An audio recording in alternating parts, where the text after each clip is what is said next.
All right, let's dive into Rich Dad, Poor Dad. This book, I'm really excited to break down some of the core ideas that Robert Kiyosaki presents. It's all about, his own journey, comparing his biological dad's advice with the insights he got from his friend's dad, who he calls his rich dad. It's a really interesting contrast. Yeah. On the one hand, you have Kiyosaki's father, Mm. a highly educated guy, but struggled financially, kind of Right. like represents that traditional idea of job security, home ownership. And then you've got his mentor, this self-made entrepreneur who's all about financial literacy, building assets, the kind of stuff that puts money in your pocket. Yeah, and it really makes you think about all those money assumptions we kind of grew up with, Like take home ownership, for example. I mean, that's the American dream, right? Right. Rich Dad kind of turns that on its head, though, saying your house is actually a liability. Yeah, he's not saying don't buy a house. Yeah. It's more about seeing that for a lot of people, that mortgage, property taxes, the upkeep, it all just sucks your cash flow, makes it harder to build real wealth. Okay, so instead of automatically aiming for that big house, the white picket fence, we should maybe be thinking, what are the assets that'll actually make me money, help me get to that financial freedom? Exactly. That's what makes Rich Dad, Poor Dad so interesting. It really pushes you to think differently, like shift your focus from working for money to having money work for you. I love that. And it all goes back to that story with Kiyosaki as a kid, like 9 years old, working for Rich Dad for, what was it, 10 cents an hour. Yeah. I mean, you'd think a successful businessman would pay a decent wage, but there's a deeper lesson there, right? Oh, yeah, for sure. Eventually, Kiyosaki even worked for free, realizing that trading time for money just keeps you stuck. It's like that rat race he talks about. Running on a treadmill, working hard, but not really getting ahead. And that experience, it seems like that's what really drove him to break free from that cycle, to build things that generate income even when he's not clocking in, right? Yeah, it's about creating systems that make money, not just relying on a paycheck.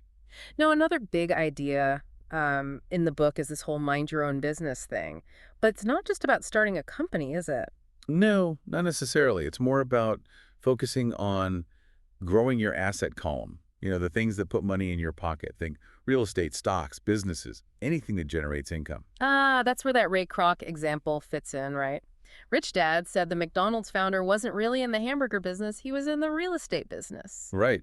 Kroc understood the value of that land under each franchise. He was building a real estate empire, basically. And that's a big part of minding your own business, seeing those underlying assets, how they make money. It's like thinking outside the box, seeing those opportunities that most people miss. Exactly. And that's another reason why understanding financial statements is so important. The book stresses being able to, read those numbers like they're telling a story. Yeah. They show you the health of a business, help you make smarter decisions about where to put your money. It's like cracking the code to financial success. Okay, get ready for this one. This is where it gets a little controversial. One of the biggest claims in the book is that the rich don't pay taxes. I know it sounds kind of crazy, but there's more to it. Yeah, you got to consider the context, right? Kiyosaki's mentor explained how taxes were originally meant to target the wealthy, but over time it shifted more to the middle class.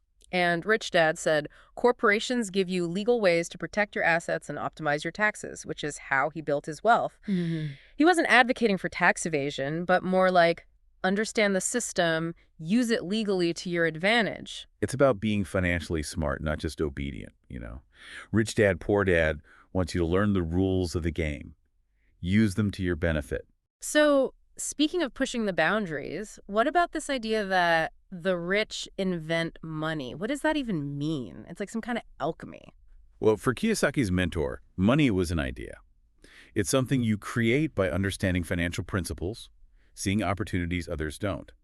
He didn't just earn money, he leveraged it to make more. It's about seeing those market dynamics, having the know-how to spot those money-making opportunities. Yeah, and tells his story about buying a house for $20,000 and flipping it for $60,000 in, hours. Just shows how the rich don't just find money, they make it. That's insane. And it reminds me of another key point in the book, overcoming obstacles. Right. We all face them, right? Rich Dad, Poor Dad talks about 5 main roadblocks on the path to financial success. Let's see, there's fear, cynicism, laziness, bad habits, and arrogance. Yeah, each one can really trip you up. Fear can stop you dead in your tracks. Cynicism can make you miss opportunities. And laziness, well, it just keeps you stuck. Bad habits, like spending too much, they prevent you from building wealth.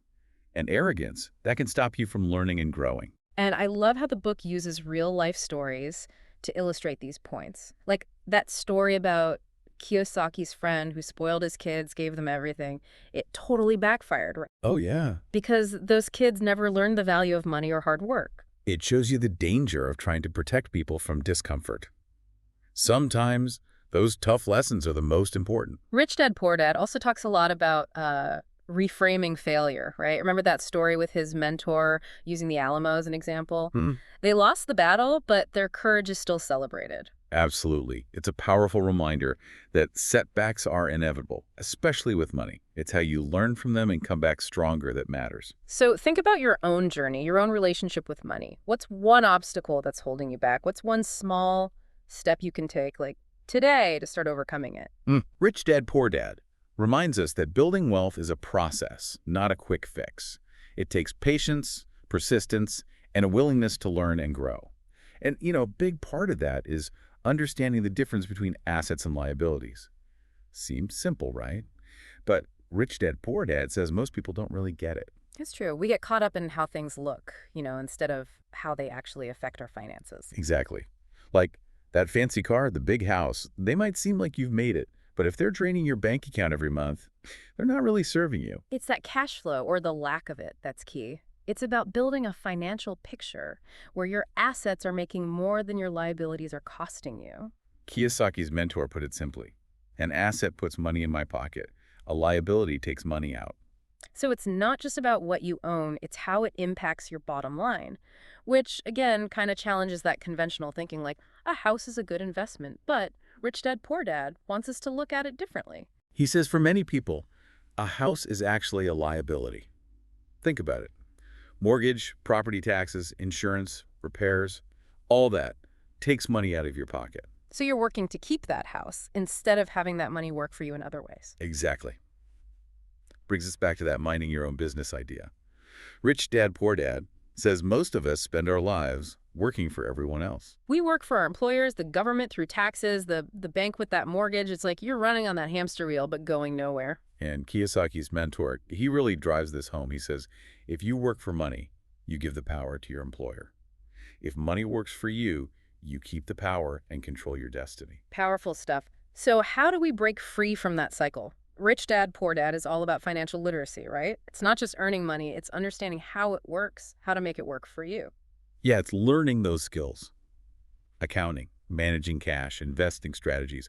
That's how you analyze opportunities, manage risk, make good financial decisions. And the book, it dives into Kiyosaki's own investments, sharing what he learned in real estate and the stock market. He talks about buying cheap properties like foreclosures, holding them for cash flow and appreciation, also investing in startups before they go public, for that high growth potential. Right. And I like how he's open about his mistakes. He talks about his losses, emphasizing that those were actually crucial to him becoming a better investor. Yeah, it's that willingness to learn, to adapt, that Rich Dad, Poor Dad really pushes. It's about seeing those setbacks not as failures, but chances to learn and get better. And Kiyosaki also acknowledges that investing can be scary, especially when you're starting out. He's a big advocate for starting small, learning as you go. Find mentors, take classes, even practice with his CASHFLOW game. It's about gradually building those financial skills, getting comfortable making decisions. Confidence is key, right? Rich Dad, Poor Dad really stresses overcoming self-doubt, that fear of messing up, which holds so many people back. Absolutely. It's recognizing that setbacks happen, but how you handle them determines your success. He tells this story about a friend who lost a lot of money in real estate, but instead of quitting, he figured out what went wrong, learned from it, and ended up becoming a successful investor. It's about resilience, bouncing back. Yeah. Rich Dad, Poor Dad wants you to reframe how you see risk. Instead of avoiding it, see it as a potential path to growth and learning. Think about it. Playing it too safe can be the riskiest thing. You might miss out on those big opportunities that come with taking calculated risks. Oh, like that story about Alexander Graham Bell offering his telephone patent to Western Union for, what was it, $100,000? $100,000, yeah. They thought it was too risky, turned him down, and, well, missed out on one of the most valuable inventions ever. Wow, what a missed opportunity. It really highlights how sticking to the status quo can hold you back, while calculated risk-taking with knowledge and experience can lead to massive success. Now, let's talk about something that often makes people uncomfortable: taxes. Rich Dad, Poor Dad dives into the history of taxes, explaining how they were initially intended to target the wealthy. But over time, the burden shifted to the middle class. Right. Kiyosaki's mentor argued that the wealthy use corporations to legally protect their assets and optimize their tax liabilities. It's not about evading taxes, it's about understanding the system and using it legally to your advantage. Like playing a game, right? You need to know the rules and strategies to win. Exactly. The book encourages readers to educate themselves on these legal strategies and, to seek professional guidance if needed. It's about taking control of your finances, not leaving it all in the hands of the government. You have the power to shape your own financial future. Okay, one of the most intriguing concepts in Rich Dad, Poor Dad is the idea that the rich invent money. It almost sounds like magic, doesn't it? It's not about literally printing money, of course. Hmm. It's more about realizing that money can be created through, well, creative thinking and financial intelligence. So Kiyosaki's mentor, he saw money as an idea, something you can create by understanding financial principles and leveraging those market dynamics. He didn't just work for money, he made money work for him. And he illustrates this with that story about buying a house for 20 grand and selling it for 60,000 within hours. It's all about recognizing opportunities, adding value, and acting decisively, seeing potential where others just see problems. That story really gets the wheels turning. It makes you realize that money isn't just something you earn through hard work, it's something you can create with innovation and financial savvy. And while Rich Dad, Poor Dad really encourages that entrepreneurial spirit, it also cautions against those get-rich-quick schemes. True wealth, lasting wealth, it takes a solid foundation. It's about having that long-term vision, investing consistently, letting your assets grow over time. Not chasing fads, but building a sustainable future. Now, it's important to remember, Rich Dad, Poor Dad offers one perspective. Read critically, evaluate the information, consider different viewpoints. Yeah, the book has its share of both fans and critics. Some say Kiyosaki oversimplifies things, or that his strategies aren't for everyone. But even those who disagree with parts of it, they recognize its value in starting conversations about money, challenging how we traditionally think about it, makes us confront our own beliefs. At the end of the day, Rich Dad Poor Dad encourages us to question things, to think differently about wealth, and take control. It's about empowering yourself to create the life you want, not just settle for what you're told to have. And a huge part of that is developing our financial intelligence, right? Rich Dad Poor Dad really breaks it down into those skills we need to build. Yeah, Kiyosaki talks about 5 key areas: Mhm. accounting, investing, understanding markets, the law, and then being able to combine all 4. He says mastering those areas, that's what lets you make smart decisions, create opportunities. It's like having a roadmap for the world of money, right? It's not just knowing the stuff, it's using it. Rich Dad, Poor Dad is all about being proactive, finding mentors, building a network of people you trust who can help guide you. I love that idea of having a team of experts, you know? We can't be specialists in everything, but we can surround ourselves with those who are. Exactly, it's knowing your strengths, your weaknesses, using the expertise of others to help you succeed. Now, along with those financial skills, Rich Dad, Poor Dad also talks about getting over our fear of failing. Something we all deal with, right? That fear of making mistakes, it can be paralyzing. But the book encourages us to change how we think about it. Kiyosaki's mentor, he believed that fear is one of the biggest things holding people back, especially when it comes to money. He really pushed people to embrace failure, see it as a chance to learn, build that resilience to bounce back. It reminds me of that quote, the only way to do great work is to love what you do.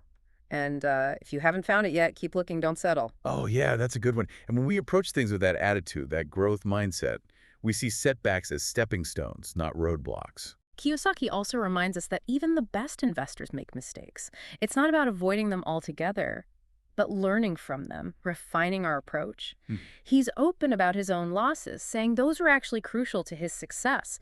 They taught him lessons he could use going forward. Absolutely. And that brings us to the last and probably the most important message of Rich Dad, Poor Dad, taking action. Yeah. It's not enough to just read about this stuff or dream about a better future. We got to actually do something, make those bold moves, get out of our comfort zones. It's like that saying, you don't have to be great to start, but you have to start to be great. Love it. Rich Dad, Poor Dad encourages us to start small, make offers, learn as we go, Never stop building that financial intelligence. It's about getting that momentum going, those consistent efforts. That's what leads to real change. The book even gives us some practical to-dos to get started. Kiyosaki says find mentors, take classes, make offers on properties, investments, overcome that fear of rejection. Just take those first steps, no matter how small, and keep building on them. At the end of the day, Rich Dad, Poor Dad is a call to action. Take control of your financial future. Create a life of abundance. Question conventional wisdom. Develop that financial IQ. Make money work for you, not the other way around. So as we wrap up this deep dive, I'm curious, what are you going to do like today to start building your financial foundation? What's that one small step you can take to get closer to your goals? Rich Dad, Poor Dad may not have all the answers, but it definitely asks the right questions, gets you thinking, encourages you to examine your beliefs about money, challenge your limits, and see the possibilities. And that might be the biggest takeaway. Real wealth isn't just about money. It's about freedom, empowerment, and creating the life you want. Thanks for joining us on this deep dive into Rich Dad, Poor Dad. Hope it gave you some things to think about, maybe inspired you to take some action. Absolutely. Remember, that path to financial freedom, it starts with a single step. What will yours be?